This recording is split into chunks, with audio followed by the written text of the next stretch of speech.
now, broadcasting from deep behind enemy lines in the occupied territory of the Socialist Republic of California, your host, former California State Assemblyman and Governor candidate, Tim Donnelly. Welcome back to the Tim Donnelly Show on radio, on the one and only Radio Free California Network. I just love the way that sounds, Radio Free California. Wouldn't it be nice? Here we are behind enemy lines in the occupied territories of the Socialist Republic of California. And we got a great show today. We've got a full show. We're going to be talking about Obamacare. There's a great movie that's come out in the 5 o'clock hour and the 4 o'clock hour. I've got a friend of mine who is an activist coming in from Huntington Beach. Yeah, there's a lot of activity down there in Huntington Beach. But right now, we're going to talk about a disturbing trend in Texas, where Texas is taking a look at adopting some of the failed policies of California. But fear not, because my good friend and soon to be your good friend, Susanna Hupp, who is the author of From Lubies to the Legislature, is on the job. Hey, Susanna, welcome to the Tim Donnelly Show. You know, Tim, I just want to tell you and your listeners, after listening to all that intro, we still accept immigrants here in Texas. So anytime y'all want to come, feel free. I'll sign your visas. So you're saying that that we actually have to be immigrants. We can't be illegals and just cross the border into Texas, because sometimes it feels like we're not living in the United States here in California. Well, we get a lot of that as well. But, and I've got to tell you, I love your state. I think your state, I have relatives that live there. I've been there a gazillion times, and I think at one time it was paradise. But unfortunately, I agree with you. The laws are make it a place that I don't particularly want to move to now. Yeah. And at one time I really did. Well, and here's the rub that I think a lot of people have figured out after they move. As soon as they move somewhere else, the left looks around, and I think they take Ronald Reagan's quote in reverse, where he said, if you want something to happen, then leave it alone. But if you want to stop it, tax it or regulate it. I'm butchering his quote, I know, but they take it in reverse. So they looked around and they saw that y'all were free there in Texas. And now they want to bring some of these crazy California ideas out there. Are you guys seriously considering banning open carry in Texas? No, sir. It's rather the opposite. As amazing as it must seem to the rest of the country, because I know we're looked at this wild, West gun-toting kind of state, we were actually a little behind the times compared to a lot of the states out there. I'm always a little embarrassed to admit that our friends in Vermont, and understand that I was 12 years old before I knew game and Yankee were separate words. Our friends in Vermont actually had a much looser, much laxer, they believe in your Second Amendment rights up there.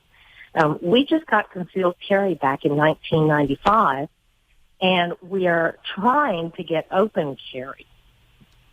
So it's not that we're trying to get rid of open carry. We're trying to get open carry. Okay. Well, I read that article wrong. Then I was skimming it too fast. But I will tell you, first of all, I do think. Oh, go ahead. I didn't mean to interrupt you.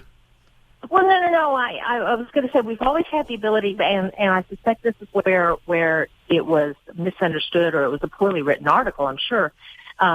We've always had the ability to openly carry long guns. We can drive around with rifles in the, gun rack of our pickup trucks if we want.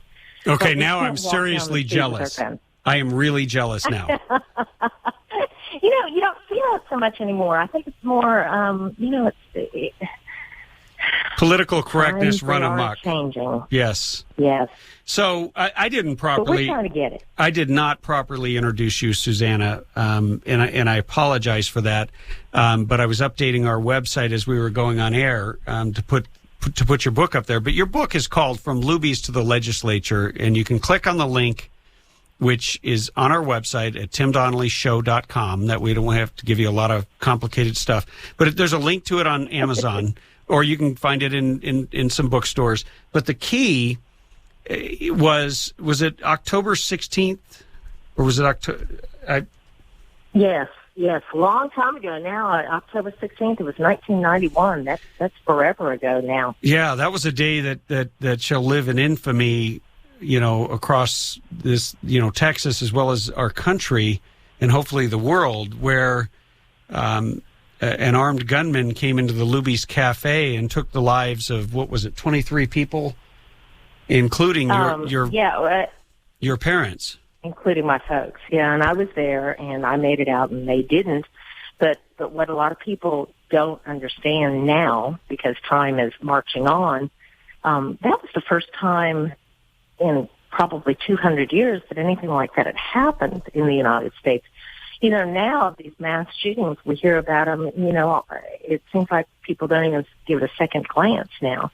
But that was the first. I mean, it certainly wasn't what we thought the guy was going to do when he came in and started shooting. I was expecting him to say, okay, everybody put your wallets on the table. Right. Or something like that. Sure. There was no frame of reference. Exactly. And it took a long time to figure it out. And you had, in obedience to the law, you had left your firearm in the car, right? You didn't want to bring it into the restaurant. Yes, sir. And that things could have gone differently had you had it with you. Especially knowing you now that I know you, I definitely think things would have gone differently because you have a lot of courage. Here's the thing.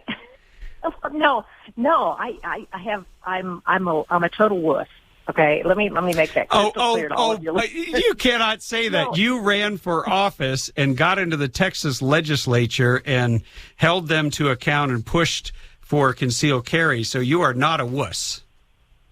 Well, but here's the thing. It really wasn't courage or anything like that. It's anger, and it was just directed anger. And, I've come and testified in Sacramento a couple of times for you guys. That is correct. Trying to help you improve your laws. Here's the message that I wish people would take to their legislators. You have dozens of other states, literally now, that have not only open carry, but you have several states that have constitutional carry now. In other words, they believe in your Second Amendment rights. You don't have to go through a permit system. You don't have to go through training and all that garbage. So the question I would ask as a voter in California is to my assemblyman or my senator, I'd say, why do you think that somehow your constituents, sir or ma'am, are inherently more, irresponsible, stupid, violent than the people of, let's say, Vermont? Sure. Because if I were a voter in California, I would take offense to that. Sure. Or you could flip it around and you could say, are we not equal to the citizens in Vermont or in other states where they have constitutional concealed carry? I believe in constitutional concealed carry. I actually drafted a shall carry law here in California back when I was running for governor. I'm no longer in office at all, but I am sort of California's adopted assemblyman, I guess, now that I'm on air. I don't know. But, you have an opportunity to have a ripple effect that, of course, you and I will never know what that ripple effect is. But hopefully you're educating while you're entertaining. Well, yeah. You know what I call that? I call that engaging. I give up. Engaging. Okay. Let's engage people. That means I'm not here to entertain you for entertainment's sake. Yes, occasionally Bill Clinton does come and visit us, and he says things like, hey, Susanna, I just think I wish you'd come out here. Hillary's getting ready to go on the campaign trail, and you're a fine-looking woman. But, I feel like I need to go give my ear a bath. But we are here for a purpose, and the purpose is to defend our freedom and better our lives by addressing what is, I believe, the greatest growing threat to our liberties and to our future and our freedom, and that's the government. So, Yes, Susanna, can you stay for one more segment? I would love to. Well, we would love to have you, and if you want to talk to Susanna Hupp, and I don't know if I'll let you, but you can try. So call in 323-746-TALK, because I'm having way too much fun talking to her. 323-746-8255. More with Susanna Hupp coming up right after the break.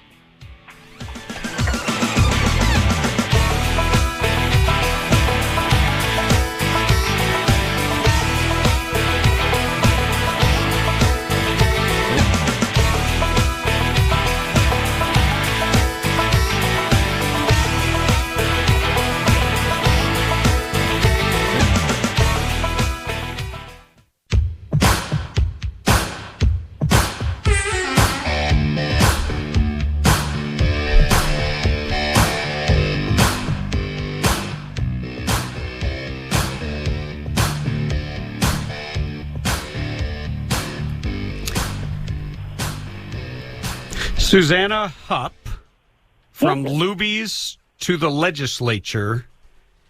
Tell us a little bit about that, Susanna. I'm familiar with your story, but our listeners, many of them may not be. Tell us what happened after that tragic day in Luby's. You took action. Okay. The book is basically From Luby's to the Legislature. The subtitle is One Woman's Fight Against Gun Control. So that's a really long title, and it's not my fault. It's published. Yeah, but you can get, hold on, I'm going to do a commercial for it. Hold on. You can get that book at Amazon. Go to timdonnellyshow.com. And look, you need to support our guest. She's out there fighting the good fight, and she's only going to tease you with the story. You're going to have to read the whole book to get the whole deal. All right, go ahead. It's basically autobiographical, but only as my life relates to guns. I don't tell you about my horses and all that jazz. Nobody wants to hear about my life, but it tells you how I grew up, which I think is a very typical American growing up period. You know, I grew up watching the Riflemen in the Wild Wild West and played Cowboys and Indians with my brother. As you already mentioned, back in 91, I forget how old I was, 30, 31. I was with my parents at a cafeteria, and in the middle of the day, crowded restaurant, you know, we weren't in the back alley somewhere. And this guy drove his truck through a window and then very methodically began executing people. And that time in the state of Texas, we couldn't carry weapons legally on our person. So this guy just walked around and shot people like fish in a barrel. My father attacked the guy, but he ended up taking a bullet, and that's kind of the short version is a lot of people died. Yeah. When the cops did get there, the guy ended up putting a bullet in his own brain, as these people often do. You know, the problem, here's the crux of it, and I want all your listeners to know, I'm not a gun lover. I couldn't care less. A gun, to me, it's like a car. It's a hunk of metal. It's a tool. I don't care about guns. What I care about is the fact that it's a very important tool to those of us that would like to be able to have that opportunity to protect ourselves. It's not a guarantee. You know, my gun is not going to keep somebody from walking into my workplace and killing his estranged wife and the person sitting next to him. Sure. But it will keep him from racking up a big body bag count. That's a good point. So it's the whole point of this book. I tried to make it a quick, easy read for the average person sitting on a plane for a couple of hours. It tells you my story, but then it also gives you the arguments, basically. It gives you the arguments. And I just tried to keep it simple because it is a simple concept. Yeah, I like the way you put that. You know, I actually love guns, but I love freedom more. And what you're talking about is the freedom to live in peace. That and there is no guarantee. You said something when you came and testified in Sacramento, and they hated to see you come in there because they had no arguments for you. But you said that if the government is going to forbid me or from carrying my firearm to defend my own life, then the government has to guarantee, and the government should be held accountable to protect individuals in every building in which they're banning guns. And I thought you made a really powerful case, because what you're saying is they could be sued for not protecting human life and denying you the right to protect your own. Business owners. Yeah. You know, we went through the fight of employers, and we still have a little bit of an issue with that, of employers not wanting to allow guns. Well, look, I'm, again, just like you, a huge believer in freedom, and that goes along with private property rights. If that employer has private property, I think he has every right in the world to say, I don't want your gun here. Sure. But at that point, he takes on the liability for if he has effectively disarmed me and somebody comes in and shoots the place up, I think he has a lawsuit on his hand, and I think that's reasonable. Yeah. And I just think that should be clarified in law. I think it is common sense. It is. If I were back in there, I would be pushing this law, but I'm not at this time. Who knows what the future holds? But I would also like to extend that protection to college campuses. I mean, you're familiar with the story of Amanda Collins, who was raped on a college campus by a guy who killed his next victim. And her gun, just like yours, her gun, yes. She kept it in the car because she, unlike our government, she was a law-abiding citizen and valued and yep. Had respect for the law. I actually filed university carry years ago and couldn't get it out of committee. And, you know, honestly, sometimes, and this is something I'm sure maybe your listeners know because I'm sure they're a well-educated group, but a lot of times you file bills, legislators will file bills that they know really don't have a chance of passing, but they want to begin the conversation.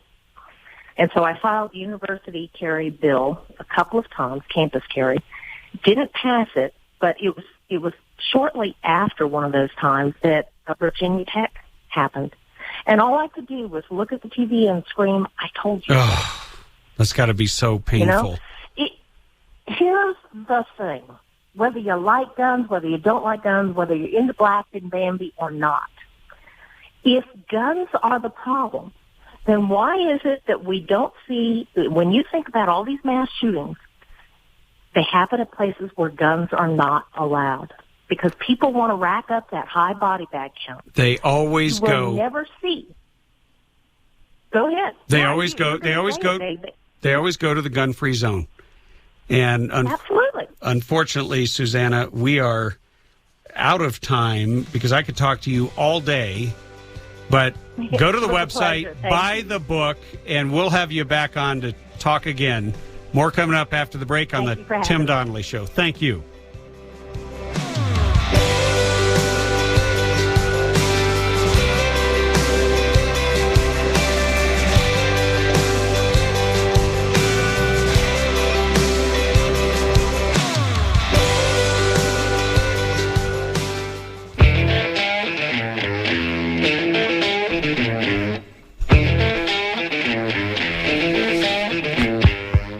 Hey, we're going to switch gears here on the Tim Donnelly Show, heard on the Radio Free California Network.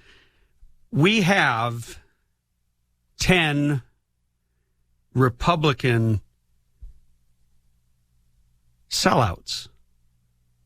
I don't know what else to call them. I guess they don't believe. I've been doing a lot of thinking about this. They didn't just vote to confirm Loretta Lynch, Attorney General, because they were pressured by Obama and the media and the entire leftist establishment. I wish there was a direct hotline to Mitch McConnell, who last time I checked was elected the leader of the Senate. But somebody needs to clue him in, because they just handed a victory for those who do not believe in the rule of law. Forget about all of our other opinions. I get that President Obama will want a liberal, politically correct attorney general, just like he had with Eric Holder, somebody who is a political operative. I understand that. But when she made clear that she thinks it's okay for the president to make law, to actually violate the Constitution, the constitutional separation of powers that was put in place to protect the rights of the people. That's it. That's the only thing. I don't care about this deal with the human trafficking and all that. That has nothing to do with her role. And they should have voted on her role. And her role is to be the chief law enforcement in the land. So now you have 10 Republicans, I'm going to read their names, who do not believe in the rule of law. And they believe it's okay for the Attorney General to not believe in the rule of law either, even though it's her job to enforce the law. We have Senator Mitch McConnell of Kentucky, Senator Ron Johnson of Wisconsin, Senator Mark Kirk of Illinois, Senator Lindsey Amnesty Graham. Well, surprise, surprise. Senator Orrin Hatch of Utah. Yeah, that doesn't surprise anybody. Senator Rob Portman of Ohio. Senator Thad Cochran of Mississippi, the one who ran that campaign, that vicious, vile campaign where he actually had Haley Barbour calling his opponent a racist and sent it to all black Democrats. Really despicable. And now here he is. He doesn't believe in the rule of law. Senator Jeff Flake of Arizona. Yeah, there's a Flake. And Senator Kelly Ayotte of New Hampshire. And Senator Susan Collins of Maine. You know what? We have enough people on the Democrat side of the aisle, especially here in California, who are busy trying to erase the line between legal and illegal so that the law means nothing, so that the rule of law is ultimately turned into political law, where we enforce the law selectively or we don't enforce it at all. So we're going to, I alluded sometime back to a clip, to an event that took place on the floor of the California State Assembly when I was debating this issue. And I thought, you know what? Why not give you guys a front row seat? So, Bethany, you have that queued up? Go ahead and roll the tape. Thank you, Madam Speaker. I have a question of the author. Without objection. Given that we have, in this session, allowed people who are illegally in the country to now practice law, we are now paying for their college tuition, and now we want to remove another barrier. Do you believe that there ought to be any limit or any line between immigrants who come here legally and immigrants who come here illegally? Ms. Gonzalez, will you be answering that in your closing? No. Mr. Donnelly, you may proceed. Well, once again, I will answer my own question because it's evident there seems to be an incredible double standard. If you want to go through the process of becoming an American, you're willing to make every sacrifice. You're willing to go through the Byzantine process of becoming an American, which my wife's grandfather did. The cost, the sacrifice was 12 years separated from his family. But yet here in this body, here in the California State Assembly, we are creating more and more and more rewards for people to come here illegally. So you know what they're going to do? A whole lot more people are going to come here the most dangerous way possible. And when they die, their blood will be on your hands if you vote aye. Markets work. It's that simple. And we have a free market system. Gomez, state your point of order.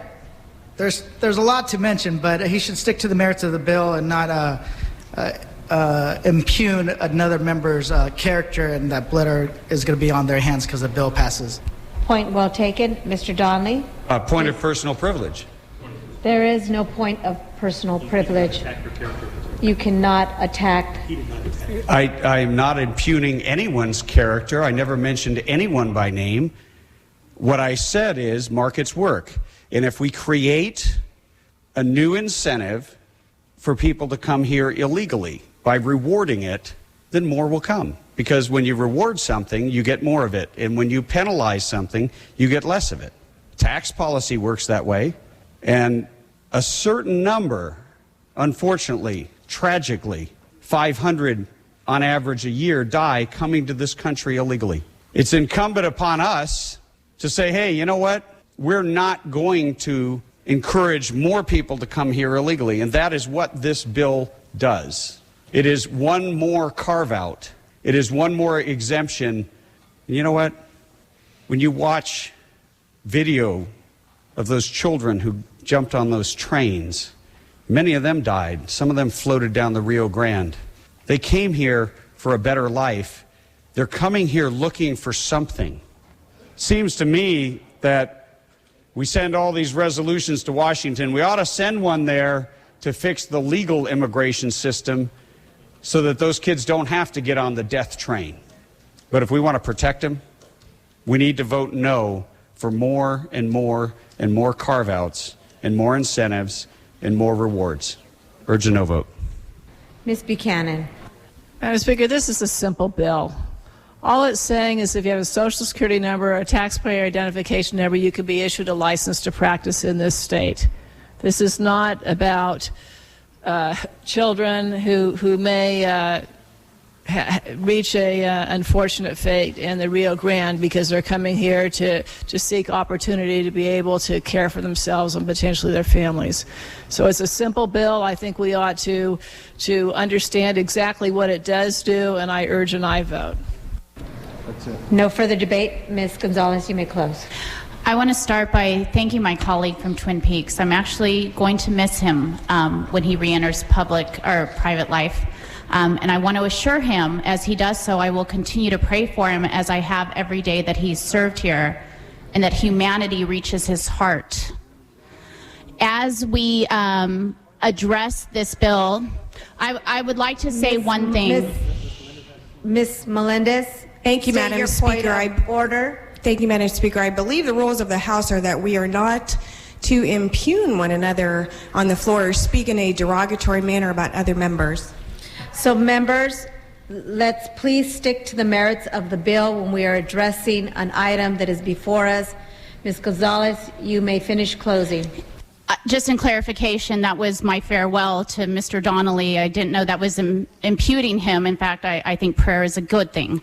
I stand here today asking that people who come to this country work hard by no position of their own are in a position to be able to practice a trade that they have learned, that they've been educated towards, and that they want to be able to contribute to society towards. I respectfully ask for your aye vote. Clerk will open the roll. All members vote who desire to vote. All members vote who desire to vote. All members vote who desire to vote. Clerk will close the roll, tally the votes. Ayes 49, noes 19. Measure passes. If you multiply that by 2,500 times per legislative session, that's pretty much your government in action. They have no regard for the rule of law, and they have nothing but contempt for you, as exercised by the contempt they showed to me as, well, I'm not your representative anymore, but I was at the time. And I wanted to play that so that you could hear it, and you could hear it in their own voices, because we're going to come back to this topic frequently, which is we deserve a government that actually listens to us, rules at our consent, and obeys and puts itself under the same laws they try to put us under. So, a little sliver in time to illustrate to you what's really going on behind the scenes. More coming up on the Tim Donnelly Show after this break. If you want to be part of the conversation, 323-746-TALK. It's 323-746-8255. Stay tuned.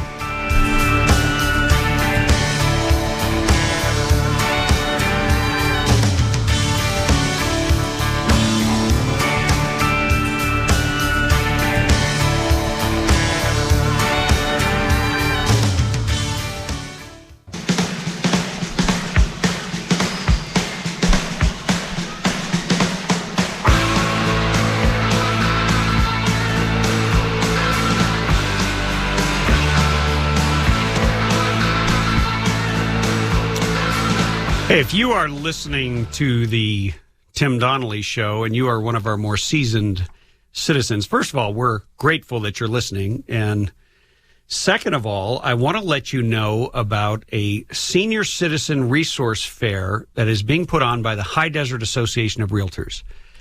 It is going to be on Tuesday, April 28th from 11 to 1. And the High Desert Association of Realtors will host this special event for all local seniors. There's no cost. It will feature speakers on a number of topics that are essential to seniors, including reverse mortgages, fraud protection, property taxes, and all available local services. You know, sometimes you just don't know what's available.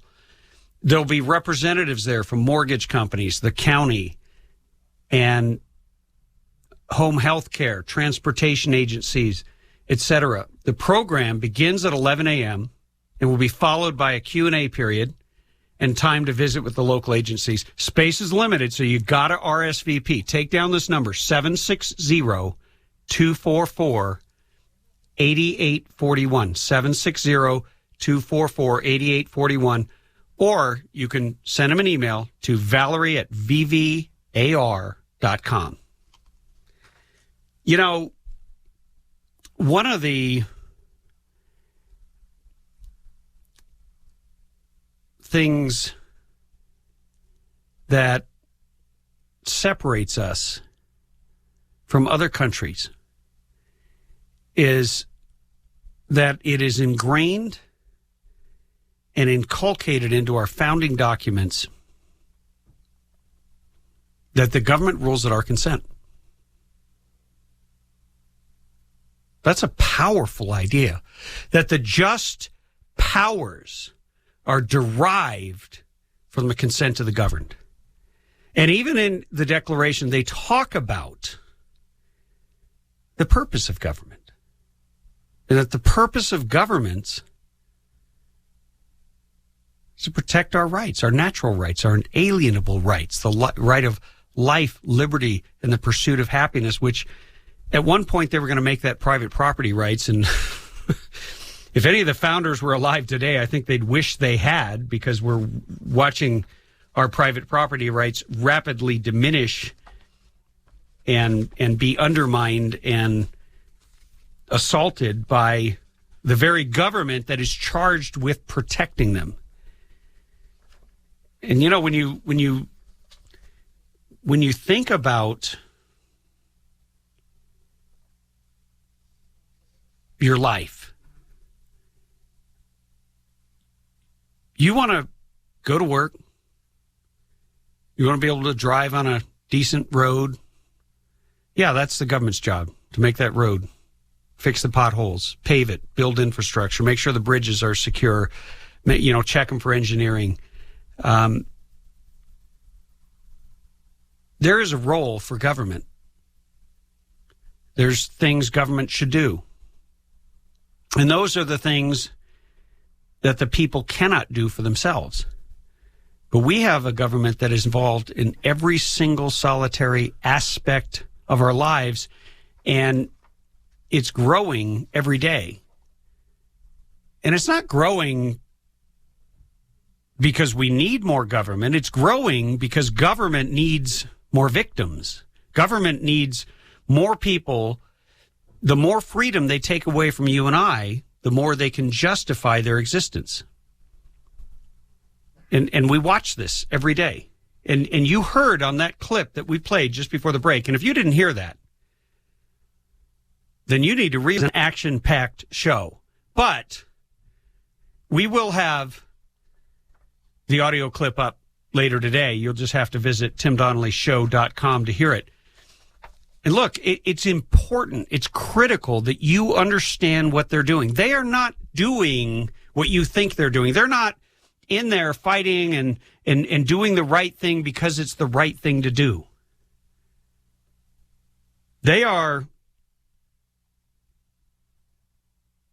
doing what those who sent them there, those who bribed them, those who own them, those massive, powerful special interests that you hear about, the big, massive government unions, those who are in massive, monolithic global corporations. This top 1%, there was an article the other day, has not just more wealth than everybody else. Hey, that's fine. I've got no issues with that.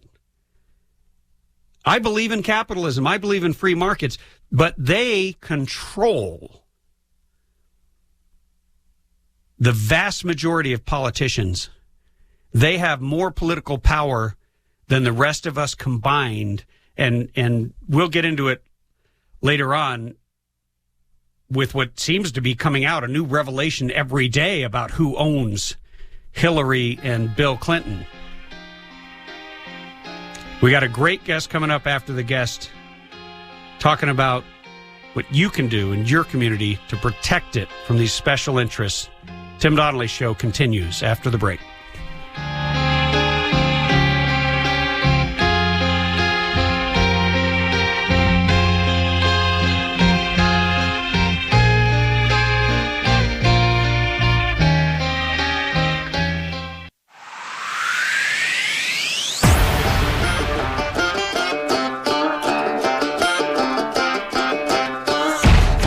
And now, broadcasting from deep behind enemy lines in the occupied territory of the Socialist Republic of California, your host, former California State Assemblyman and Governor candidate, Tim Donnelly. And just like that, we are in the second hour of the Tim Donnelly Show on Thursday, April 23rd, 2015. I can't even believe it's 2015. Just seems so crazy. Where did all that time go? I guess we were having too much fun. But you know, that fighting for your freedom, actually defending your right to live your life without massive interference by the government, it actually can be fun. And I am excited to introduce another friend of mine from the hotbed of Huntington Beach, where people just aren't going to take it anymore. And they are fighting some fights, and they're winning, and it's pretty exciting. And I've got on the phone with me Carrie Swan, who is a good friend and an activist. Carrie, welcome to the Tim Donnelly Show. Hi, Tim. Thank you so much for having me. Congratulations on your show. I'm so excited for you. Well, it is. Thank you, and I'm excited too. And you know, you worked really hard when I was trying to run for governor, and yes, sir. You know, you were very effective at sort of getting the message out. And after I lost, you know, I went into, I don't know how many, I think I went into hibernation for a little while to recover. Yes, we lost you for a while. Yeah, you did. But when I came back out and, out into the sunshine and caught up with the world again, I was amazed at all the people who had been connected by that one race who are now doing things. Not that you weren't doing things before, but you connected to a whole lot of other people. And now you find yourself, we talked to Michael Hoskinson the other day. He was talking about the plastic bag ban. And walk me through what you're fighting. I know it has to do with high density building, and it has to do with government mandating, government sponsoring, and coming in from the outside and trying to take over your neighborhood. That is exactly right. So, yes, we did go right from helping with your campaign to the campaign of another real voice of the people, Liberty guy, Eric Peterson, and you got him elected. We got him elected, and then you went on to elect a state senator, John Moorlach. Yes, John Moorlach, and again, a man of the people, voice of the people, and we had something that was springing up like weeds after a rain in Huntington Beach was high-density development. And, you know, anybody that knows anything about Huntington Beach, it's very suburban, it's very family, very beachy vibe. And wait, very what? Beachy, you know. Beach. I thought you were saying some fancy French word. No, we don't think so. It's a beach community. It's a very suburban beach community. So the onslaught of high-density development just smacked everyone right upside the head. And it really woke up the community, and they don't like it. And Eric Peterson didn't like it, and another person that ran with him, Lynn Sameta, didn't like it. And they spoke about it on the campaign trail. But we discovered that there were 3 other people on the campaign trail who were endorsed by the Chamber of Commerce, which created a PAC, a Political Action Committee, that took in hundreds of thousands of dollars. That was a combination of union money and, just like you were talking about in your previous segment, crony special interest money. And it's high density developers. And back it up a little bit, it all ties back to legislation that was passed back in 2008. That's what I was going to ask you. What is the rationale, and what is the driver of this? The driver is AB 32 and SB 375, which were cap and trade and sustainable communities. Right. Legislation. The Tim Donnelly audience knows AB 32 as you know, it was actually called the Global Warming Solutions Act. It was signed by a well, I guess you could call him a Republican. By today's standard, he's middle of the pack Republican, Arnold Schwarzenegger.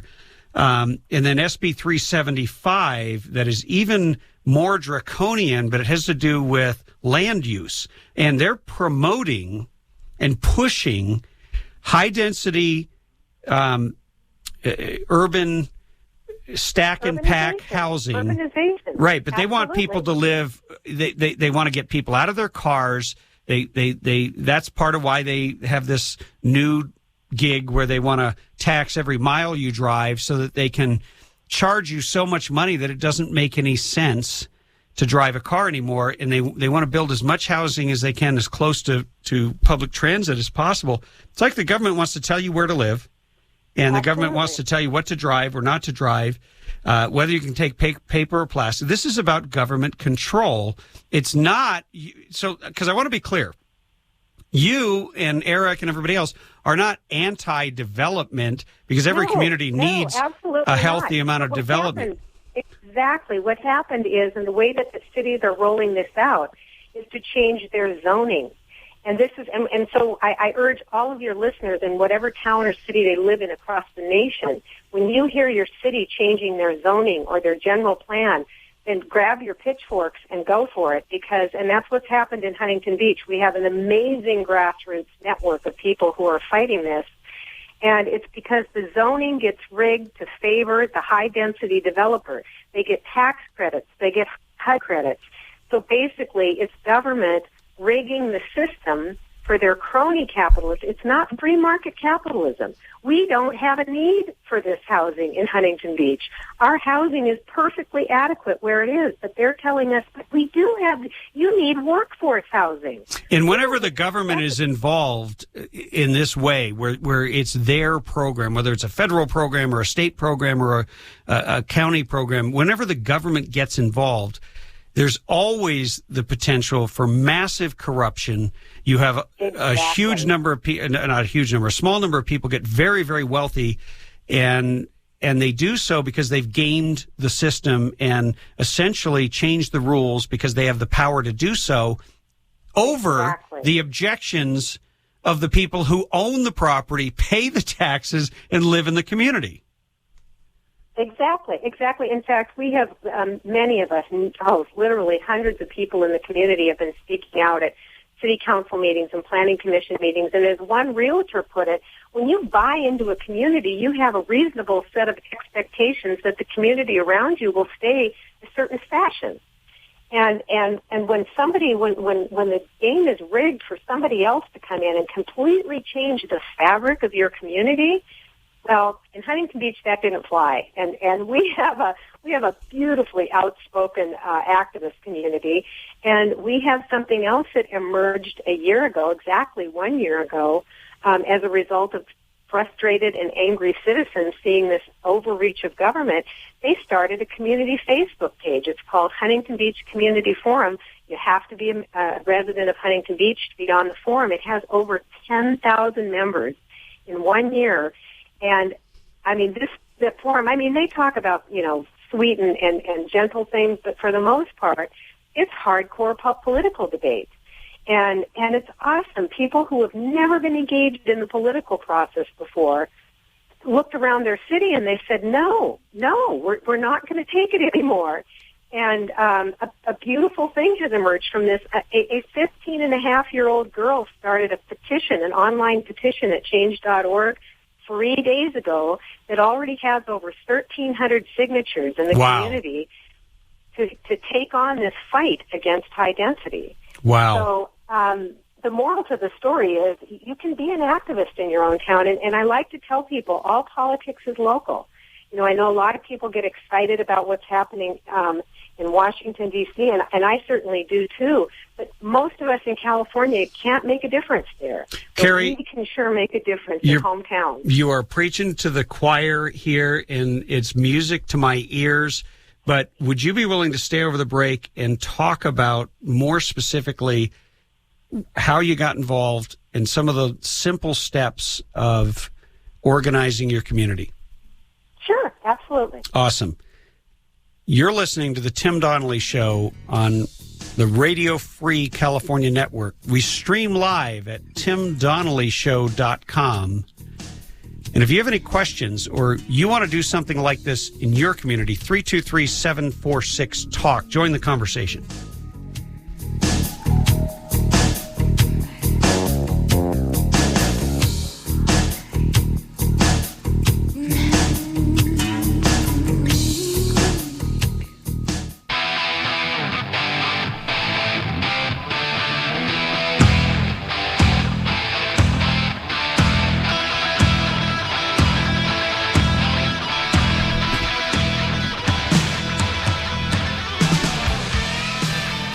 Bethany, if you keep playing this great music, I'm going to start dancing, and I don't know that we want that because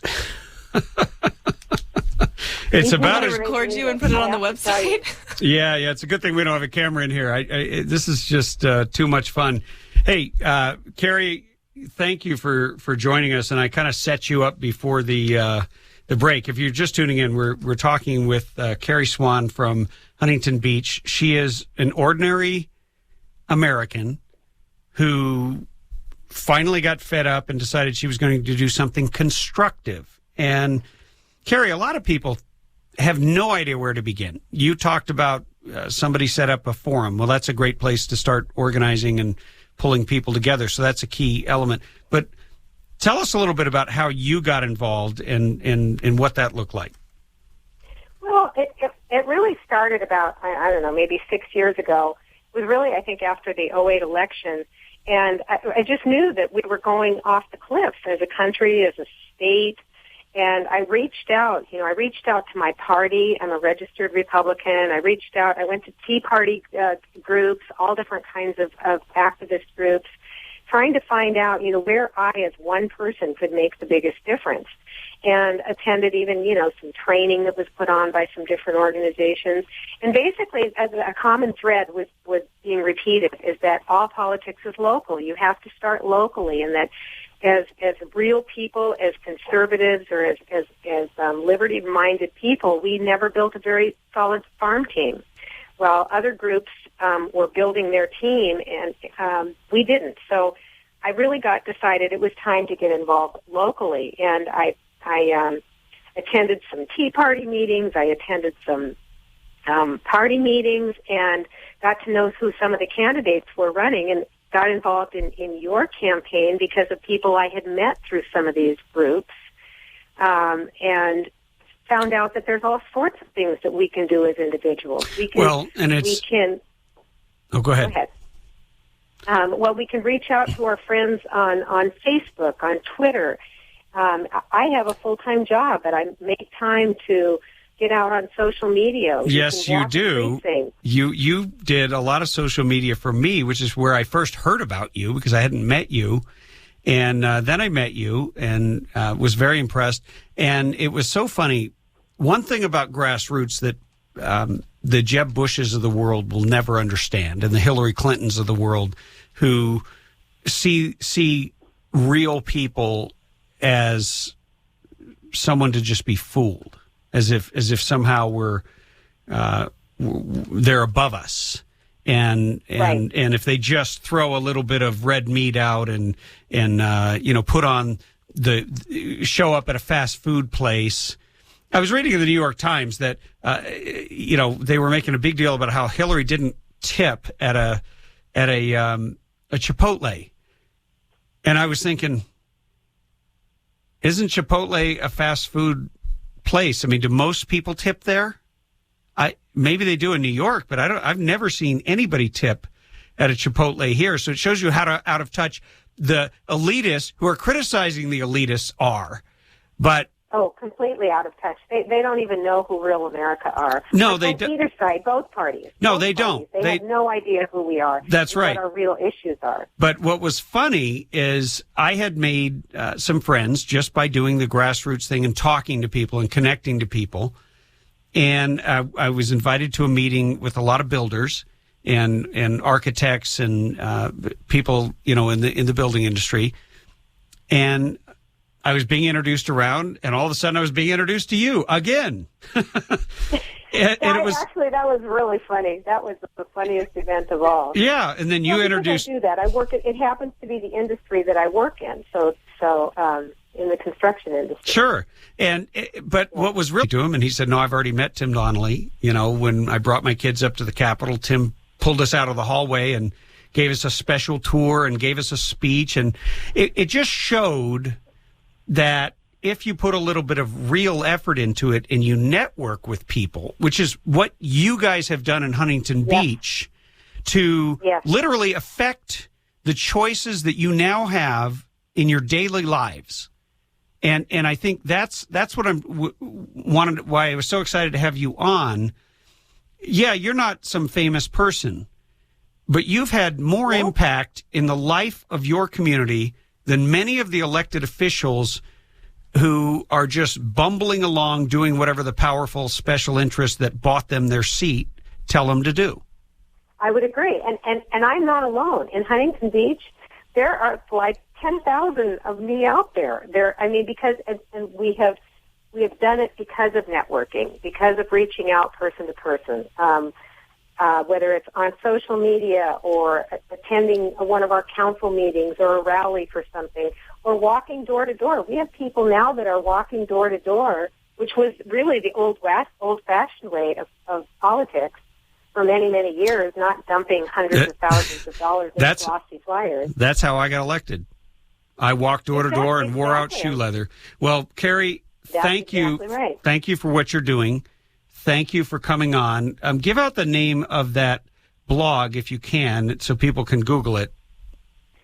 Well, I'm gonna tell. If you live in Huntington Beach, and I have to tell you, your listenership is way up in Huntington Beach because as we're talking, I'm actually streaming on Facebook. People are chatting about us and your show. So I'm really excited about that. They put up links that I'm on here. So that's great. Hi to Rob and Cindy and Terry and Nancy and Marty. But anyway, and Kathy. Don't forget to say hi to Mom. Okay. Mom's in Wisconsin, so she can't be on the forum. Oh, no. We had people from Wisconsin on the show yesterday or the day before, and we had calls from Wisconsin. Not yeah. on the forum. Okay. So we have locally, if you're in Huntington Beach, we have the Huntington Beach Community Forum on Facebook, but we also, again, part of our grassroots team put together a website, hbagainstHD.webs.com. We have a petition going on right now with change.org. Tell the Huntington Beach City Council to vote against more high density. That is, I just told it has over 1,500 signatures in 3 days. That is amazing. If you would send me people like me. If you would send me those links, I will put them up at timdonnellyshow.com to make it simple. But thank you for your work. Thank you for coming on, and we'll look forward to seeing what you're doing there in Huntington Beach. Godspeed. Thank you. Godspeed, Tim.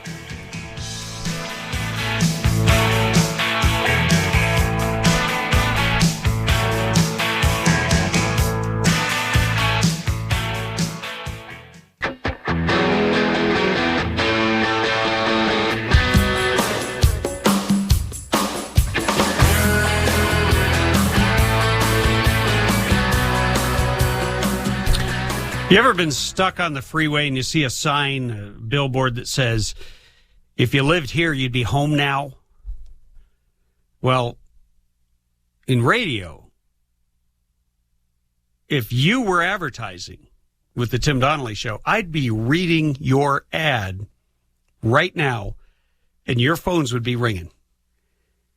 Because, if you own a business, and if your business is a great business, and most people, I would hope you would think your business is a great business, or you would aspire to greatness. But it doesn't matter how good you are at what you do, or how great your restaurant is, or how wonderful your product or service is, if nobody knows about it. So I'm doing a commercial for my business.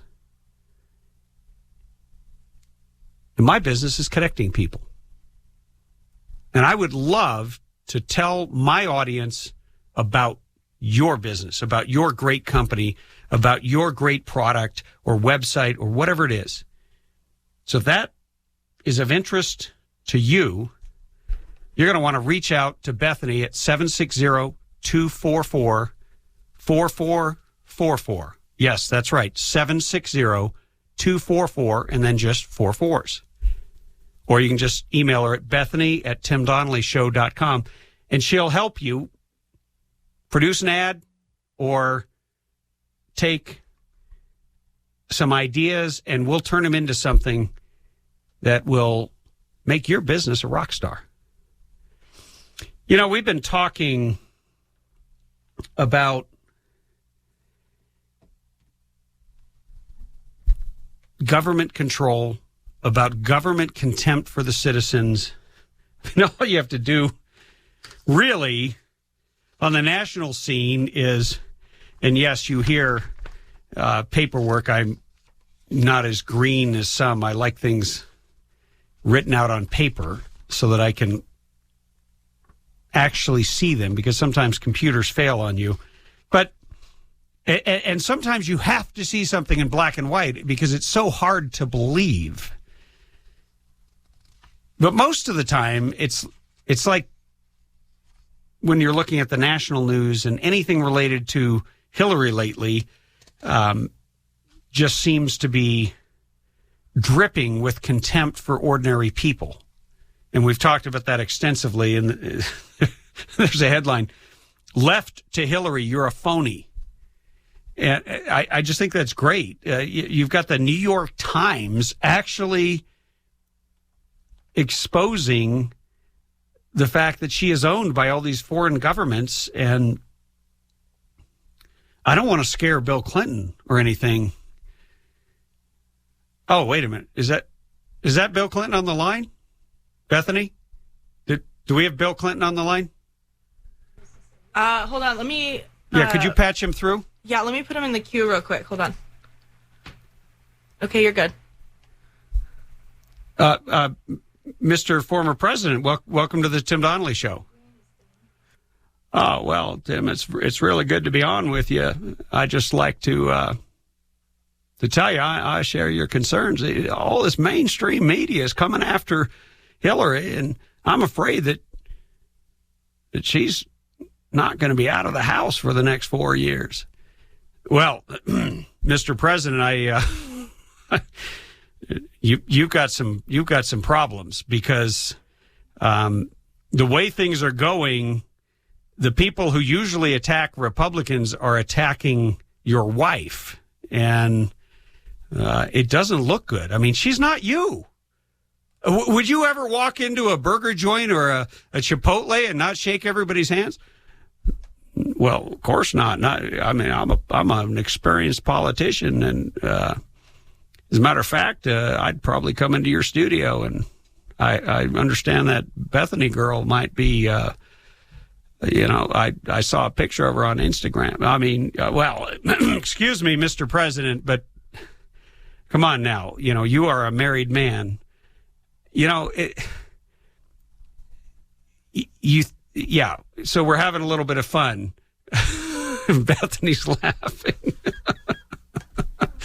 But I got to tell you, the clip you're about to hear is not from Hillary Clinton. It's not from Bill Clinton, and it's not funny. But it contains a great deal of contempt for the average citizen. Here we are in this show, constantly talking about people getting involved, about them taking control, about them doing something to hold their government accountable. And I have to set this up for a second. So Bethany, don't push that button until I say. But here, this is, it's a little bit hard for me because I saw this, I couldn't believe it. I saw it from 5 different sources that sent it to me, and they didn't send it to me because the individual who is on the tape is one of my former roommates in Sacramento. He is a man that served as an assemblyman for the Antelope Valley. He served as a state senator for a larger portion of the region, including the Antelope Valley and the High Desert here in California. And he's been a good guy on a lot of issues. But what troubles me about this clip, and I would love to get your take on it. So, we'll take your calls after this next break. So I just want to give you a chance to listen to it. And I'd like to know what you think. And by the way, the number is 323-746-TALK, 323-746-8255. But don't call until after this next break, because I want you to hear this clip. And what troubles me, what concerns me, is the attitude toward activists who are fighting to hold our government accountable. And this is a group of activists that have fought against illegal immigration, and that they're relentless about it. And Steve Knight, Congressman Steve Knight, got on their radar screen because before he left the Senate, he signed a letter that said that he would essentially support a pathway to citizenship, which is amnesty. And that got him on the radar screen of these activists. Bethany, go ahead and roll the clip. This happened this past weekend. When your terms listen to what he has to say, guys. Huh? Up on the internet. Not going to For American citizens only. Oath for American citizens. Don't touch him. Don't shook your hand. Don't touch me. All right. The part you can't hear, because it's not very well emphasized, and I know I can't say the last word on air, I don't believe. The activist is shaking his hand rather aggressively, but he's not threatening him in any way. You can see it on video. And the activist pats him on the shoulder and steps away from him 2 or 3 steps, takes steps back, gives him space. And the Congressman Steve Knight, lunges forward and has a very determined look in his eye and says, if you touch me again, I will drop your bleep. your ASS. I will drop you. And then says, don't touch me. And he keeps saying it over and over. Well, look, I hate to admit it in interest of all fairness and full disclosure, every single time I've ever endorsed a candidate, it's been an epic disaster. Not an ordinary disaster, but an epic disaster. And I will admit I endorsed Steve, and there were a number of issues regarding his campaign and myself that made it into the LA Times and other places. And people used me as fodder to attack him. And he worked very hard to separate himself from me, even though I supported him. And I don't agree with him on amnesty, but he's been a good guy on a lot of issues. So I want to make that clear. I am not putting this on here to trash this man. He's got some work to do because his apology was pathetic.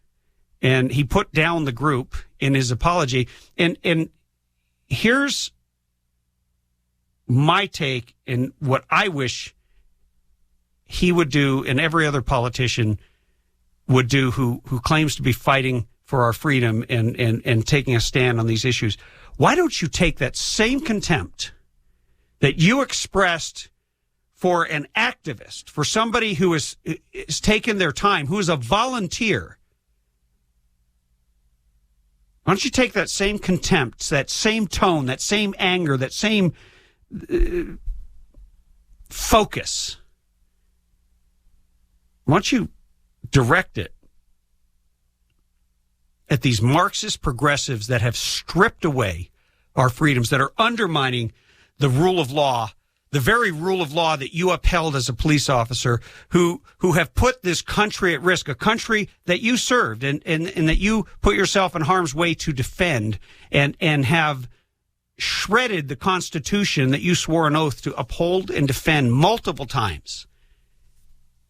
As a veteran, as a cop, as an assemblyman, and as a state senator, now as a congressman. The one thing that I hope that my former colleague will learn from this, and I want to get your take next, so call in if you got an opinion on this, is show that contempt for those who have shown contempt for our freedom and for this great country. 323-746-TALK, 323-746-8255. If you have an opinion about that clip. Tim Donnelly Show continues after the break.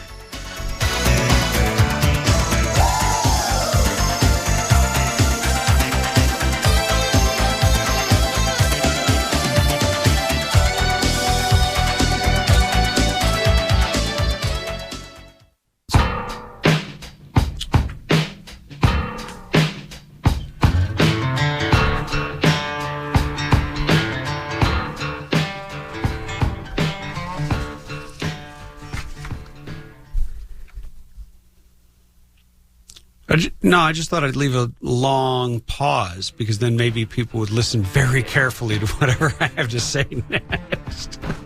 We're having too much fun here at the Tim Donnelly Show. Bethany, roll that clip, because we played a clip before the break of a congressman who is a former colleague of mine. And I will never just pick on people or call them names. I don't believe in that. I will always talk about things, no matter whether it's a Republican or a Democrat, when those who are sworn to uphold and defend our Constitution, our freedom, because that's basically what that document is. It is a construct that limits government. But the precursor, the Declaration of Independence, says that they rule at our consent. And that means they got to listen to us, whether they like us or not, whether we're a pain in the you-know-what or not.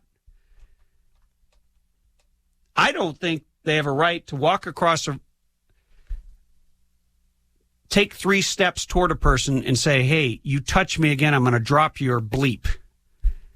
You touch me again, I'm going to drop you, is basically my paraphrase. Go ahead and roll that again. When your term's Hey, over, listen to what he has to say, guys. Huh? Look it up on the internet. I'm not going to For American citizens only. To oath for American citizens. Don't touch him. Don't shook your hand. Don't touch me. All right? I mean, don't touch me. Come on. You know, you're in public office. People want to touch you. They want to shake your hand. That's part of the deal. I mean, you are not an individual when you are holding that seat and you are in your official duties.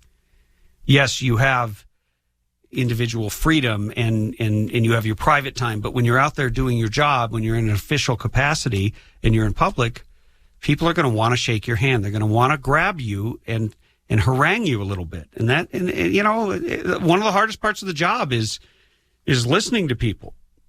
And yes, these activists are adamant. I know them personally. I met one of the founders of this group when I was down at the border back in April of 2005. Geez, that was 10 years. That was a decade ago, 10 years ago.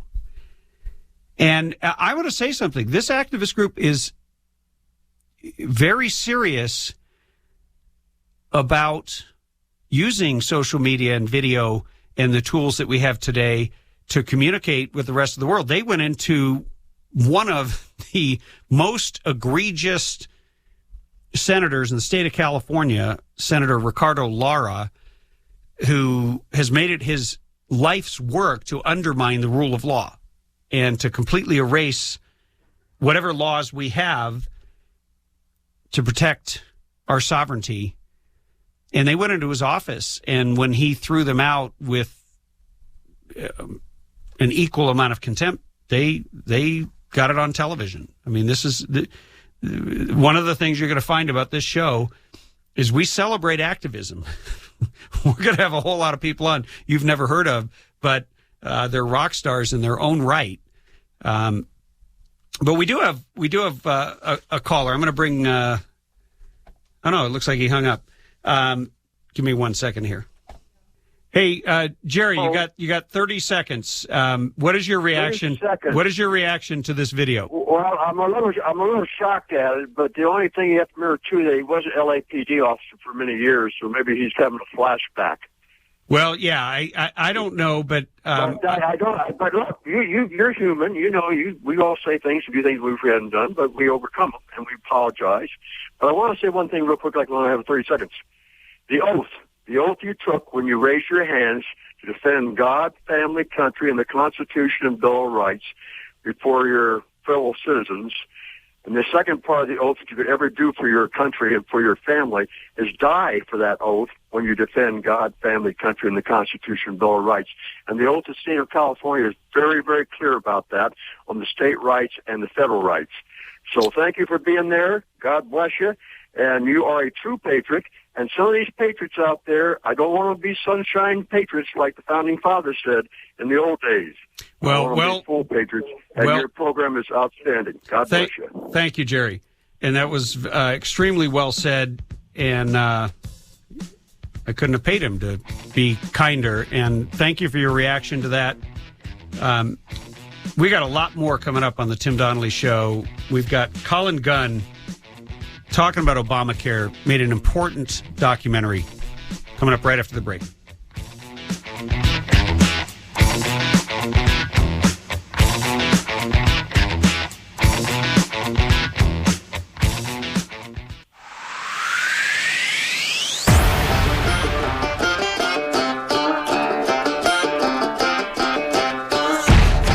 And now, broadcasting from deep behind enemy lines in the occupied territory of the Socialist Republic of California, your host, former California State Assemblyman and Governor candidate, Tim Donnelly.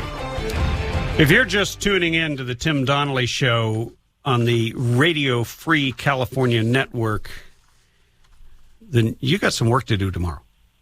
It's 3 o'clock, 3 to 6. Here we are in the final despair because you can catch up with our previous shows online at timdonnellyshow.com. We don't have the podcasting up yet. I know a lot of you have been asking me about that because you work for a living, and I don't blame you. But what, Bethany? We're what, 1 week old? The show's been on the air 1 week? We're officially a week and a day old, Tim. We're... This is too much fun. I can't believe this is even what I'm doing. They say if you love what you do, you never work a day in your life. And, one of the things I did when I traveled around California, I met a lot of people, and when I was running for governor, and I went to a winery in, the area, I'm trying to think of how to describe it. It's sort of like central California, below Sacramento, about an hour below Sacramento. It's a really neat winery. And I was invited there to do a documentary, and it turns out there was another documentary maker there as well. And let me get him on the Radio Free California guest line, and his name is Colin Gunn. Colin, welcome to the program. Hey, Tim, privileged to be on your show. I'm a big fan. Well, likewise. And my guest booker said, just be quiet and let Colin talk the whole time. She's in love with your accent. Oh, you'll soon get tired of my accent. At least I think my wife has already. So, no. I'm actually I'm a former Northern Californian. I used to live in the Bay Area. You maybe can tell by my accent that I'm not from around these American parts. I am an American citizen, though, now, so you can rest assured I'm a true patriot. Well, you know what? You don't have to be an American to be a true patriot. and I say that because, look, what being a patriot is about to me is being willing to do whatever it takes to secure your natural rights and your freedom, which are now at their greatest risk from the very government that's charged to protect them. And that's why I was so excited to get your email and have you on the program, because you've made a terrific, from what I've seen, I haven't seen the whole documentary, so I'll admit that, but I was watching the trailer and I got chills, because it's about Obamacare. And there's a point before I get you to comment, and I want Bethany to play this clip that we've kind of pulled together. But the documentary is entitled "Wait Till It's Free." Roll the tape. I'll get in trouble for this, but I've been saying that the long run solution to the U.S. fiscal problem is death panels and sales taxes. And one of the pieces in the Affordable Care Act that has even gotten criticized by Democrats of late is the Independent Payment Advisory Board. You might have heard it referred to as a death panel. And the more we give the government control over healthcare, the more we give them control over life and death. When you have an Independent Payment Advisory Board, whose role it will be to determine whether that patient gets that procedure, the people who will suffer most when the government gains control are the people that the government sees as non-productive. When the government is providing all the health care and then the government runs out of money, and the only thing you can have is rationing, meaning either people wait a long time to have procedures done, or there's a more subtle kind of rationing where a person reaches a certain age and we're going to say, well, no more, you don't get any more medical care. When you read the statute, it's quite clear that their concern is not for the individual patient. What they talk about a lot in the statute is the system, that the physician owes a duty to the system, that they're trying to maintain the integrity of the system. That's not the individual patient, because their focus is on cutting costs. This is powerful stuff, and if it didn't give you chills, then you don't understand what has happened. This is something that President Ronald Reagan warned us about all the way back in the late 50s and early 60s, that they would use healthcare as a Trojan horse to bring in socialistic control. And essentially, there is no more significant right than your right to life. And if the government is in charge of your health care and they start rationing, you could be rationed right out of oxygen. And that's what they're talking about, death panels. I mean, Colin, it sounds like a movie. Are you some kind of movie maker? Is this fiction? Well, I do consider myself a movie maker, but of the documentary variety. But this is, it sounds like non-fiction. It sounds like fiction. It sounds like something that someone would make up when the government is going around killing people. But we prove that that is what is happening, and that is what's going to happen in America. It's happening to an extent right now, and very much so in Europe with the socialized medicine that they have over there. And of course, they're not coming with a pillow to hold over grandma's face to kill her. What they're doing is rationing care, and they're doing it in an extremely productive way. In fact, what we found out in our film, Wait Till It's Free, is that hospitals were getting awarded financial bonuses for putting people on what was called the Liverpool Care Pathway, which was really just a pathway to death for grandma or grandpa. As they went into the hospital, instead of being healed, they were effectively killed, starved, deprived of oxygen, or drugged to death by the government, by the socialized health care Well, and system. it doesn't even have to be that extreme. I mean, right in Northern California, there was an individual that has that contacted me, and I'm going to try to get them on the program to talk about it. But there's a family who lost the grandfather. He tried to get care at the hospital, and this isn't under Obamacare. This is just under Medicare. Right. But they wouldn't treat him because they told him he was too old. And he had a relatively, what seemed like a minor thing, but it had to do with a great deal of pain. And because they refused to treat him, they finally realized he was now in dire consequence. They dragged him into the hospital so they could pretend they did something, and he died an hour later. And, you know, it's a very subtle thing, because then this family, who, by the way, were Democrats and they were supporters of Obama, and they were horrified. Well, Tim, this is what our film is about, and rationing is a reality. In fact, I argue that rationing is a good thing as long as you have control over that rationing. You know, no one has infinite wealth, and the assumption that there's infinite wealth at that governments have or insurance companies have, and that they will be able to do almost anything, including miracles, well, that's not true. And so rationing is a reality. It's how it is administered, and what interests are served by administering that rationing. What we're seeing in the UK under socialist politicized healthcare is that the government prioritizes, to give you some examples, abortion, contraception, sex changes. All these things are free for anyone in the UK, but then they ration all the other less interested parts of care, which is care for the elderly. This is the crisis we're in under socialized medicine, and under Obamacare, that's essentially what we're going to have, either a third party or the government deciding what they're going to do with your life and if you're going to live or die. Wow. Hey, I'm going to have to take a break here in about 60 seconds. But what I want to know is, and I'm hoping that you can stay over with us. Can you stay over for one more segment? Okay. One of the things I'm wondering is, you know, how did you make this movie? Give us a little bit of that detail, and when is it going to be released? And, you know, just how people can get their hands on it. But I want you to hold that till after the break, and we will find out more about the making of Wait Till It's Free. We're on with Colin Gunn, extraordinary filmmaker, comes from the greatest country on the face of the earth. Well, almost. More on the Tim Donnelly Show after the break.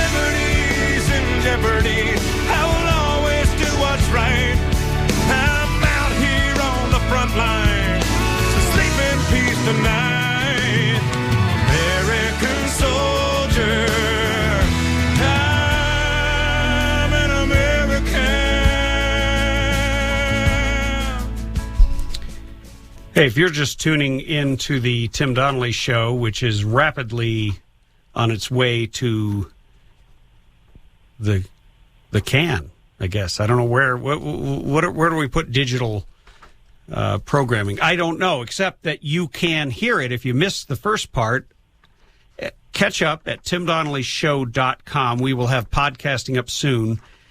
And I want to talk to you about something that ties into what we were talking about before the break, which is doing something about your freedom. And at the very beginning of the show, we had Susanna Hupp, who is a former Texas legislator who was tragically a witness in a well, she wasn't shot, but her parents were murdered right before her eyes because she obeyed the law. And she made it her business to change that law relating to firearms and her ability to carry. She got herself elected out of anger at a government that put her life and her ability to defend herself and her loved ones at risk. There's something you can do about that here in California. There's one organization that is fighting head and shoulders above anything else that is going on to secure your freedom and your right to defend yourself, your Second Amendment right. That's the Firearms Policy Coalition. You will frequently hear Brandon Combs on this show talking about different assaults on the Second Amendment. But right now, I want you to go to joinfpc.org. It'll cost you a little bit of money, but you'll sleep a lot better, and you'll know you have actually done something to defend your own freedom. Getting back to our guest who... Hey, Colin, where are you right now? I'm actually in Seattle for a tour. We're going to be touring the whole of the Washington State with our movie this coming week. Oh, that's fantastic. Before the break, I kind of set you up with a couple of questions, but give us a synopsis of the movie and you know, what's in it. What is the thrust of the movie if you had to boil it down to 3 sentences? Sure. So the film Wait Till It's Free is essentially about the problem that I have with socialized medicine and the crisis that we're heading towards as America adopts that model to pay for health care. So the idea in Europe that we have is that socialized medicine is a good thing, but what we found out and what we prove in the film is that it leads to rationing of care. It leads to many other problems. Of course, expense. You know, the idea of anything being free is, of course, a myth. You never actually solve the problem. It's just who pays, and of course, the question of who pays really does dictate the quality of service that you receive. We then apply what we learn abroad to the American system, and we show how we are heading towards socialized medicine really quickly, especially with Obamacare passing. So you're using the European experiment as a warning to America, sort of a canary in the coal mine to illustrate what could lie ahead for Americans. Absolutely. Yeah. So, you know, you can tell I'm a European. I'm from Scotland. And so we went over to the UK and we're showing and warning people. I got to take everything back I said about you being from the greatest country in the world. I thought you were from Ireland. No. I'm very, very sorry. Bethany? Confusion here, because Scotland is certainly the greatest country in the world. You let a Scot on here without a filter? Wow. Well, I'll tell you what. I'll give you the second greatest country is Texas, the Republic of Texas. Then after that, I'll put Ireland somewhere along the line. So. Wow. All right, we're going to have to meet again. But on a serious note, so how can people get a hold of your film? Because here's where I think my audience is going to be really excited about your film, and we're going to be willing to share a link or whatever, because it's so important to get ammunition in the hands of activists and people who are about to become involved in fighting for their freedom and their rights and their health care and everything else. Well, Tim, You're so right. And the documentary film is the best way to get converts to your cause, unless you have the perfect elevator speech where you can deliver every single point and get it right. Well, we provide those points for you. We make a film, and we also go and interview all of the eyewitnesses, all of the doctors, physicians, and some of the experts. I mean, in this film, we've got John Mackey, who's the CEO of Whole Foods, is a good example of someone who knows how the economy works and understands health as well. And then we have all these great stories from physicians and patients as well to give you a real view of what's going on. If you want to get our film, you can go to my website, colingunn.com, COLINGUNN, colingunn.com, and we have all of our films there. We've been making films for over 10 years now. In fact, we started in San Francisco with our first film, Shaky Town, about San Francisco homosexual politics. So this is what we do, and I believe that the documentary film is the best way to win converts on all of these issues. So get our film. There's no license. You can show it in your church or in your home or anywhere you want for free. Just invite your friends out and put it to use. That's why we made the film. Well, Colin, thank you for the work that you've done. And all kidding aside, I actually believe the United States is the greatest country in the world. So we can agree to disagree. But it is funny. I remember when I met you, I was there to do a documentary film, and we will be having the filmmakers who made the film that actually I'm featured in, which is about one of my favorite topics, guns. And when I heard I was talking to a guy named Colin Gunn, I thought you were the guy making the gun film. Well, makes sense. And I know the people that make that film are more capable documentarians than I am, so I know that's going to be a great movie. I believe it'll be great, but I think you have made an important film. We have a link to your website up on our website, timdonnellyshow.com.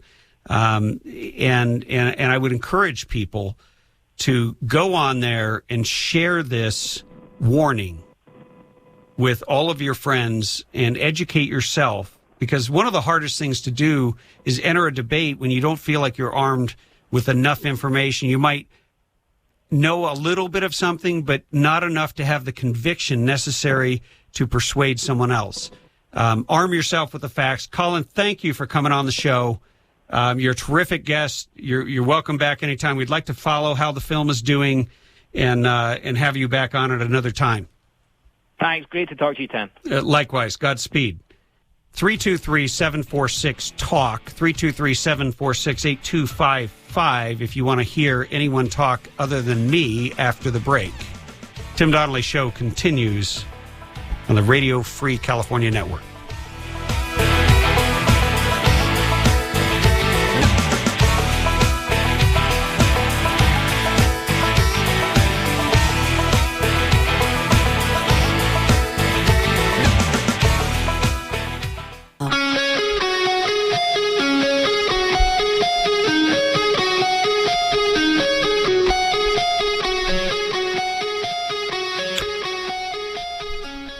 Freedom. Just love the sound of that word. You know, I was putting up some photos on the break, and you can see our photos at timdonnellyshow.com. Yeah, I do repeat the name of our website over and over and over again so that you will memorize it, and then you will go there for everything related to this show, because we want to connect with you. And I just put up a couple of pictures of myself enjoying my freedom. I had a little fun, too, because I guess I call it therapy. Letting off a few rounds downrange. And it was great when we had the inaugural show. We had my friends Joe and Deb Kavanaugh, who own Burro Canyon Shooting Park. I like the sound of that, a shooting park. And it's one of the most gorgeous places you will ever visit. I'm looking forward to going back. We are hoping to do some kind of a live event there that would involve you. But meanwhile, you can go there on your own and go check it out. Go and try not to take too many pictures on the drive up there, because it is so stunningly gorgeous that you're liable to cause an accident. And we don't want that. We want you to safely get to the range, and we want you to safely have a great time. But it is a park. It's kind of like you bring your picnic lunch. They do serve hot dogs and soda and chips on the weekends. But and you know, if you forget your ammo, they've got 19 different private ranges. So you definitely want to look them up. Burro Canyon Shooting Park. Look them up on the internet and make that your destination for therapy. It's just so much fun. And, you know, it's kind of like what we're doing here. We've talked about a number of different topics today on the Tim Donnelly Show, but every one of them has a common thread, and that thread is liberty. That thread is freedom. That thread is doing something to counteract the culture. Our culture in this country has become a culture of victimhood. And there's nothing American about victimhood. It's unfortunate if you are victimized by a crime, but you have a choice to do something about it. I mean, you know, one thing that really struck me was the attitude of our first guest, former Texas state legislator Susanna Hupp. She could be bitter. She could be angry. She had the most important people in her life snatched away before her very eyes, and it was the government that stopped her about the rule of law on this program. And it was because of her respect for the laws of her state, to which she held herself accountable, that she was unarmed and unable to defend herself and her loved ones.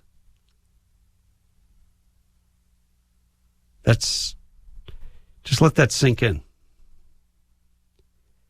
And then we played you a clip of a congressman who threatened a constituent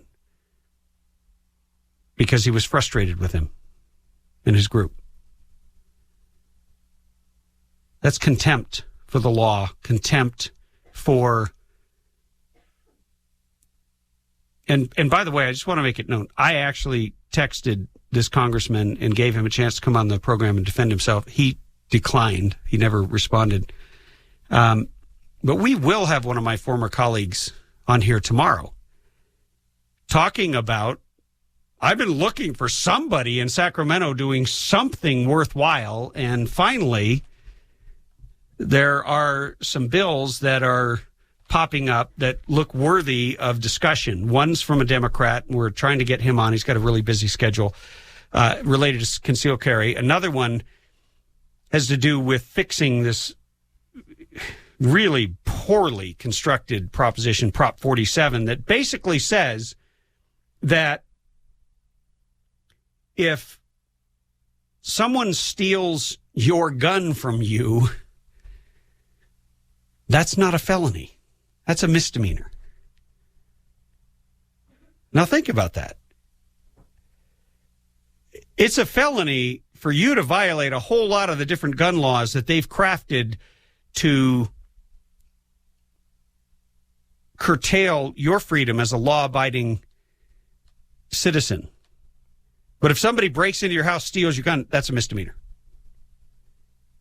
And of course, why would somebody steal a gun unless they want to either sell it or use it in a crime? So we're going to have Assemblywoman Melissa Melendez on tomorrow. And by the way, she was the one in that video that stood up and defended me when I was being... Bethany, I don't even know what the word is for that. What would you call that? Because you were a little shocked when you saw that video. I don't even know the woman's name, but she was so quick to snap, no.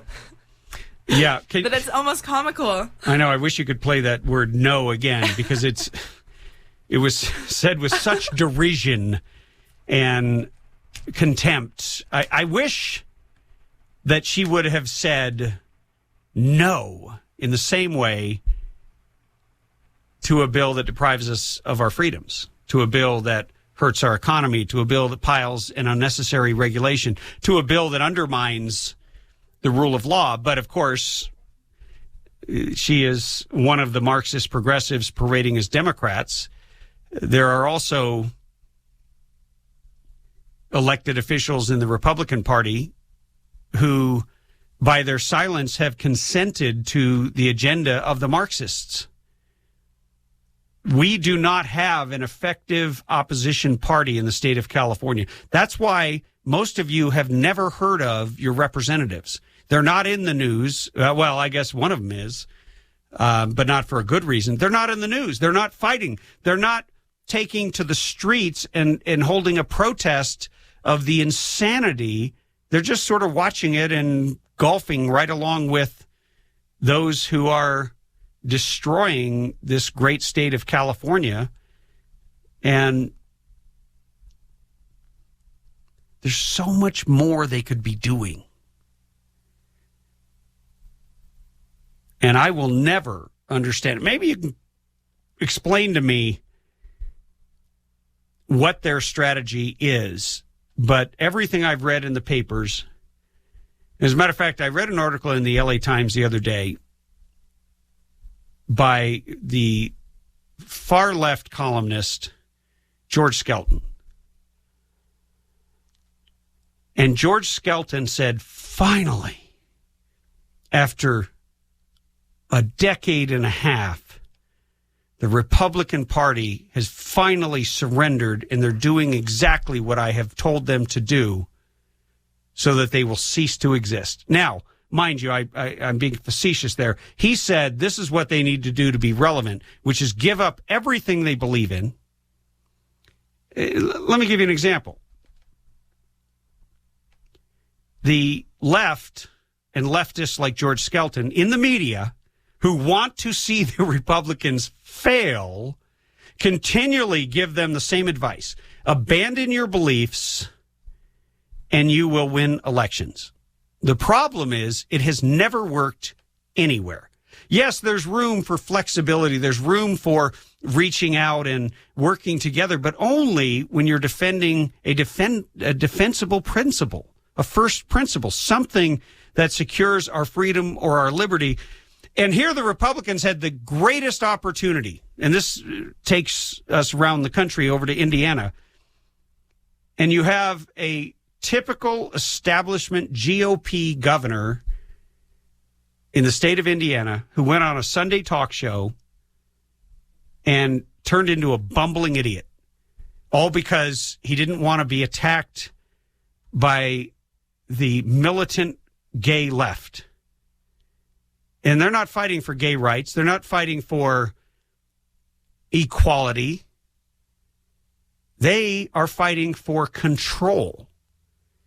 And how he couldn't just say that every American, and I mean every American, has a right on their own private property, in their own business, in their own home, in their own church, to practice the tenets of their faith without interference from the government, as long as it's not illegal. Let me be clear, because there are some religions that advocate murder, such as we had a discussion with a gun shop owner in Arkansas who has made her shop a Muslim-free zone.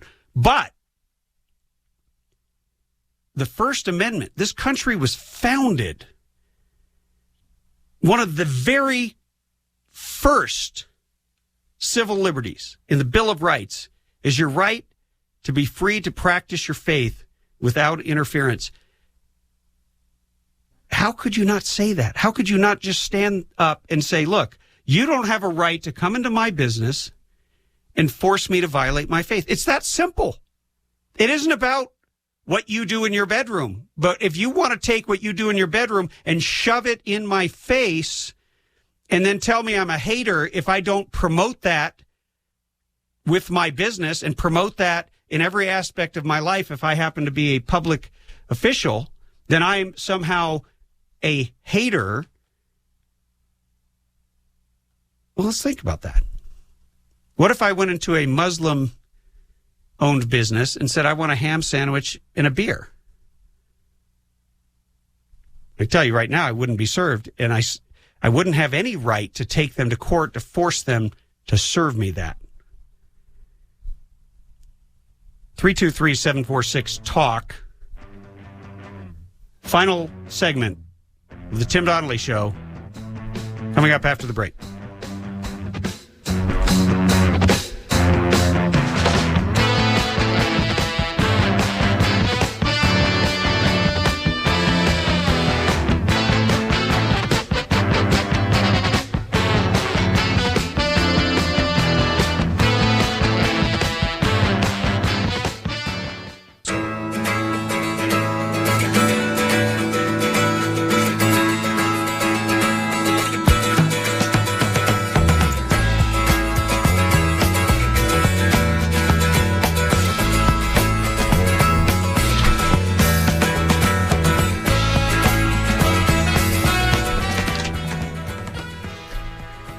Welcome back to the final segment of the Tim Donnelly Show, heard on the Radio Free California Network.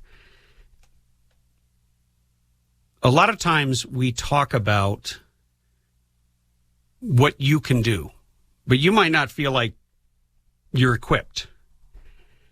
And earlier this week, we had Nathan Fatal on from the Young Americans for Liberty, which is a great organization. It's one that is reaching out on college campuses and harnessing the energy of our youth to essentially be involved in their future and be involved in their, well, be part of the solution to defending your freedom. That conference is taking place this Saturday, and there is still a link up on my Facebook. So just find Tim Donnelly. I have a Facebook page that says Public Figure, and click on the link. Or you can just Google Young Americans for Liberty Conference. You got to join. You got to sign up. If you don't sign up, they'll probably make you do it when you get there. But that's going to be a very worthwhile endeavor for any of you who would like to do something, but you're not quite comfortable just going it alone and starting a group. Tomorrow, we are going to have a lady who did start a group on air talking about Common Core. So if Common Core is your issue, the opt-out movement, it was funny. I picked up the newspaper, and lo and behold, there it was. The opt-out movement is starting to have a huge impact. And politicians are starting to pay attention to it because it's a threat to their power when their school districts lose funding. So we will be talking about that tomorrow, along with a couple of other special guests and your phone calls. You know, one of the things that I love about this country is you can challenge the government, you can demand accountability, you can publicly speak out